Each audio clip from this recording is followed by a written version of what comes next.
sport of lacrosse has it all, and it's easy to see why.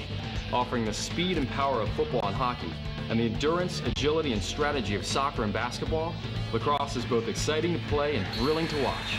Or in over 30 countries around the world, and you can find a lacrosse game.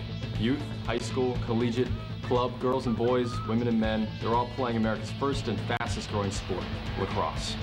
Though lacrosse may be new to you, this explosive yet graceful sport is centuries old, to a modern sports phenomenon, whose popularity is exploding thanks to dedicated players, coaches, and officials who are on the field spreading their enthusiasm. The men's game is played on a field roughly the size of a football field, with the goals placed 80 yards apart. There are 10 players on the field per team, a goalkeeper, 3 attackmen, 3 midfielders, and 3 defensemen. 4 players must stay on the defensive half of the field and 3 on the offensive half at all times. The game is played with a hard rubber ball slightly smaller than a baseball and a stick made of plastic, metal, or wood. Helmets, shoulder pads, rib pads, arm pads, gloves, and mouth guards are required. Women's lacrosse prohibits body contact and is a sport where swiftness, strength, and agility produce a graceful game of tremendous energy and spirit. The women's game is more reflective of the Native American game, played on a longer field with goals 100 yards apart and minimal equipment. Visual guidelines and a restraining line have been recent additions.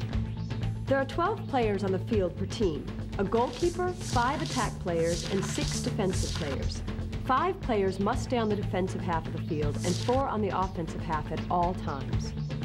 Protective eyewear and a mouth guard are mandatory, and gloves are optional.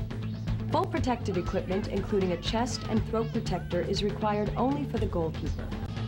Throughout the country, over 143,000 athletes are playing lacrosse at the high school, collegiate, post-collegiate, and professional levels. But the most dynamic growth of the sport over the last decade has occurred at the youth level. Over 150,000 girls and boys now participate in hundreds of youth leagues across the country. Also contributing to the sport's success are physical education and recreational programs that introduce the sport to younger players. And men's college lacrosse players continue their careers playing club lacrosse. They travel nationally and internationally to various lacrosse events. And every 4 years, these outstanding players vie for spots on the U.S. national teams, with men competing for the World Championships and women for the World Cup. These are the Olympics of lacrosse, bringing together over a dozen countries for the love of the sport. Lacrosse can be played and enjoyed by virtually everyone, regardless of age, size, or skill level.